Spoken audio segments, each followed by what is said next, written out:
Speech off. Hi guys, welcome back to my channel. So I wanted to do a list of some of my favorite historical fiction middle grades. Honestly, that's the bulk of my reading, historical fiction.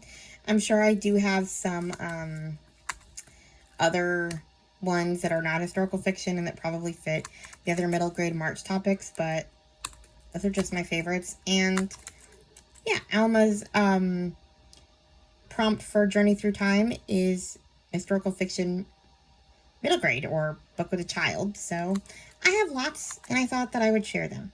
Some of them she's already shared, some of them she hasn't. So yeah, I'm just going to go through my favorites. So first we have Refugee by Alan Gratz.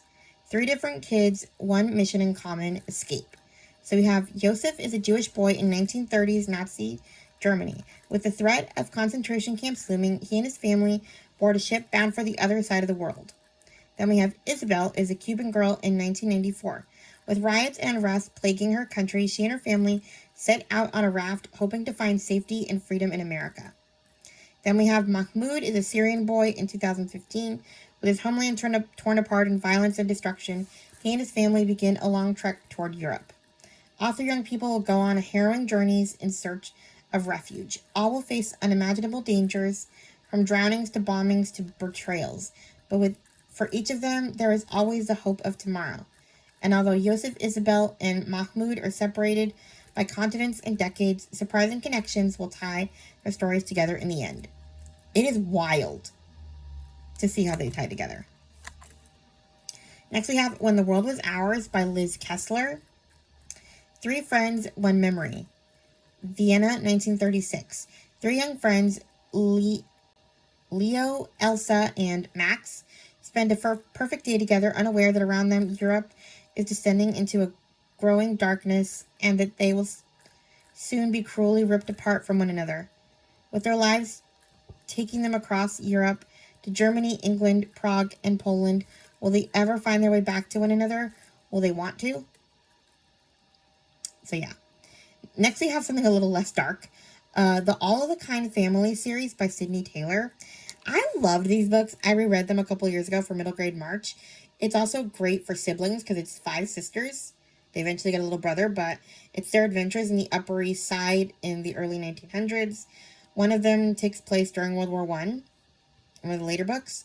But yeah, they're really fun. It starts out when they're little in the first book, All of a Kind Family, and then you go on to see them get older, and yeah, it's a really good read. I enjoyed it.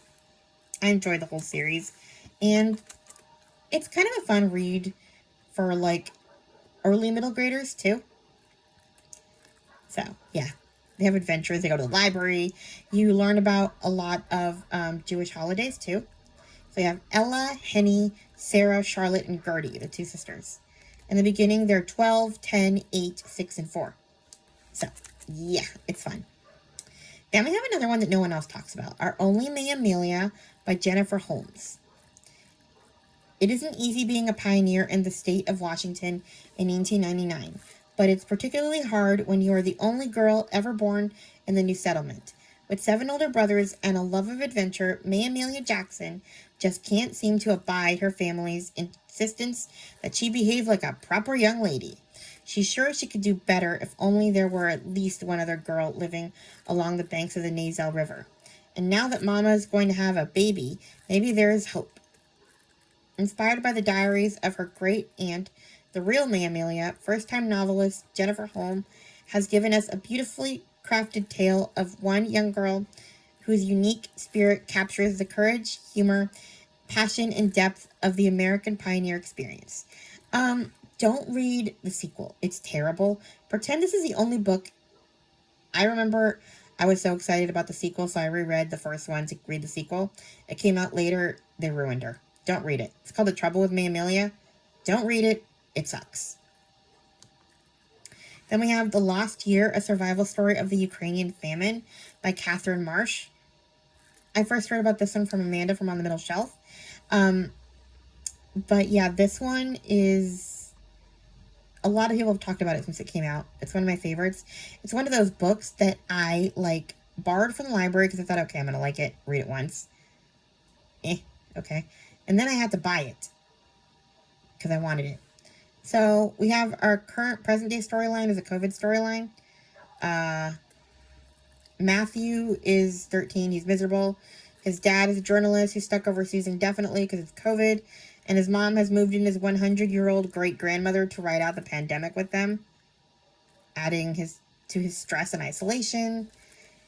He does something stupid, gets punished, and then he finds a tattered black and white photo in his great-grandmother's belongings.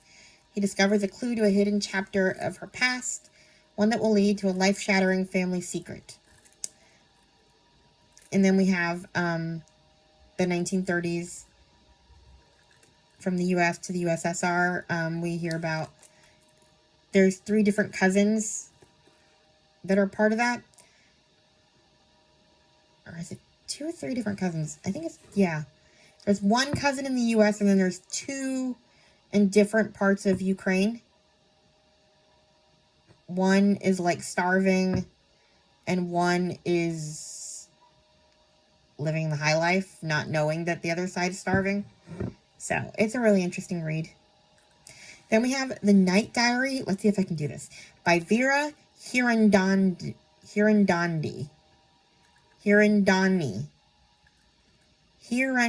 Yes, Hirandani. Finally, I've been trying to pronounce this name. I heard about this one from Krista from Books and Jams, and then, yeah, I read it. It's really good. I read it for Epistolary January last year. So, yeah, it's 1947, and India, newly independent of British rule, has been separated into 2 countries, Pakistan and India. The divide has created much tension between Hindus and Muslims, and hundreds of thousands are killed crossing borders. Half Muslim, half Hindu, 12-year-old Nisha doesn't know where she belongs or what her country is anymore. When Papa decides it's too dangerous to stay in what is now Pakistan, Nisha and her family become refugees and embark first by train and later on foot to reach her new home. The journey is long, difficult, and dangerous, and after losing her mother as a baby, Nisha can't imagine losing her homeland too.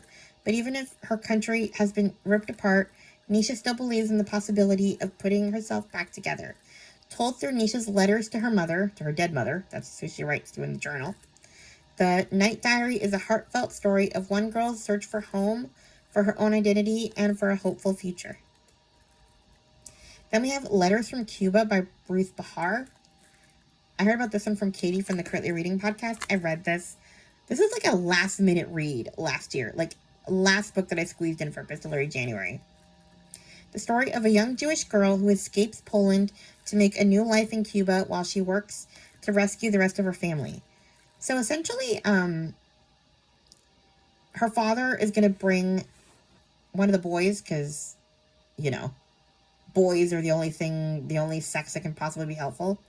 And she points out that she's older than the boy that they're going to bring. So he agrees to bring her, and she works and helps to get, she gets to Cuba where the family's fled. And she helps her dad work to get money to bring the rest of the family. And she writes letters to her sister.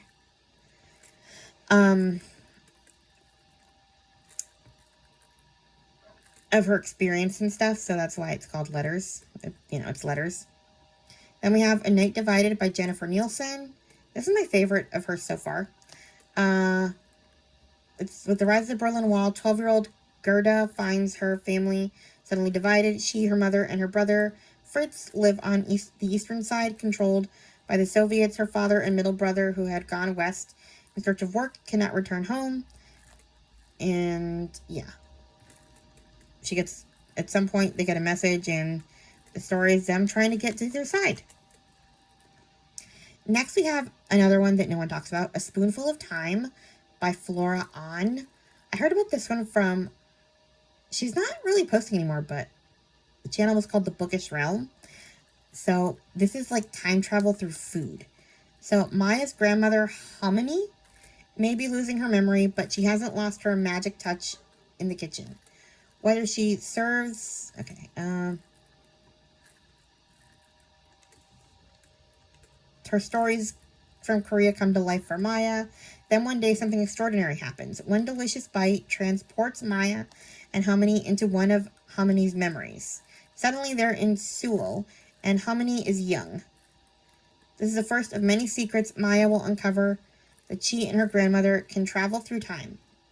As Maya eats her way through the past, her questions multiply until a shocking discovery transforms everything she thought she knew about family, friendship, loss, and time itself. It's so cool. Then we have Before We Were Free by Julia Alvarez. I'm trying to, not Americanize my Spanish. I don't know why I have a habit of doing it. I think it just makes me sound American. But it's like, why? You're Hispanic. Anyway. I wonder what it would be like to be free. Not to need wings because you don't have to fly away from your country. Anita de la Torre is a 12-year-old girl living in the Dominican Republic in 1960. Most of her relatives have emigrated to the United States. Her tío Tony has disappeared. Papi has been getting mysterious phone calls about butterflies and someone named Mr. Smith. And the secret police has started terrorizing her family for their suspected opposition to the country's dictator. While Anita deals with a frightening series of events, she also struggles with her adolescence and her own personal fight to be free. So yeah. Then we have Jefferson's Sons by Kimberly Brubaker Bradley. This one's hard to get. I got it on audio from the library, so you can probably maybe find the audio, but this is out of print, so it's really hard to find the print. The untold story of Thomas Jefferson's slave children. Beverly, Harriet, Madison, and Easton are Thomas Jefferson's children by one of his slaves, Sally Hemings, and while they do get special treatment, better work, better shoes, even violin lessons, they are still slaves and are never to mention who their father is. The lighter-skinned children have been promised a chance to escape into white society, but what does this mean for the children who look more like their mother? As each child grows up, these questions about slavery and freedom become tougher, calling into question the real meaning of life, liberty, and the pursuit of happiness. It sucks. I mean, you kind of see the things they're grappling with because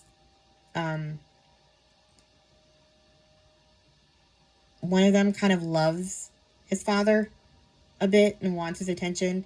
Another one hates him. And then, the siblings at some point sort of turn on each other because they know that some will get free and some won't. So, yeah. Anyway. Then we have The War That Saved My Life by Kimberly Brubaker Bradley. I mean, we all know about this one, right? 10-year-old Ada has never left her one-room apartment. Her mother is too humiliated by Ada's twisted foot to let her outside. So when her little brother Jamie is shipped out of London to escape the war, Ada doesn't waste a minute. She sneaks out to join him. And yeah. So begins a new adventure of Ada. For Ada and for Susan Smith, the woman who was forced to take the two kids in. As Ada teaches herself to ride a pony, learns to read, and watches for German spies, she begins to trust Susan, and Susan begins to love Ada and Jamie.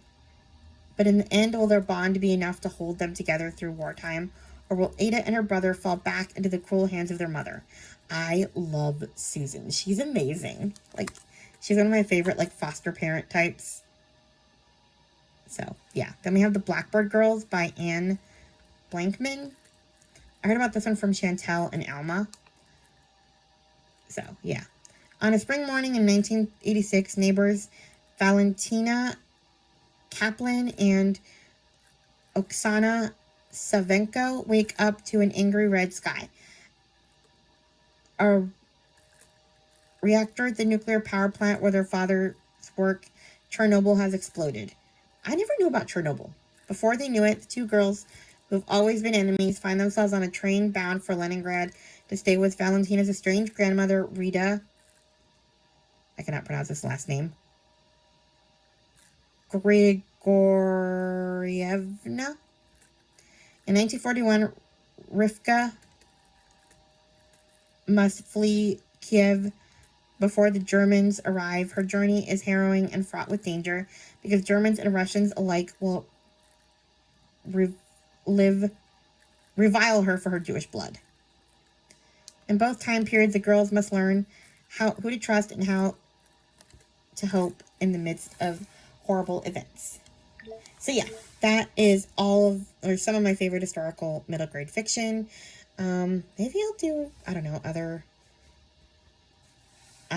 maybe I'll do a video with each prompt, but I just like historical fiction and I had enough to do a recommendation video, so I did it. So yeah, please like, comment, and subscribe, and I'll talk to you guys in my next video. Bye! Speech on. Stop recording.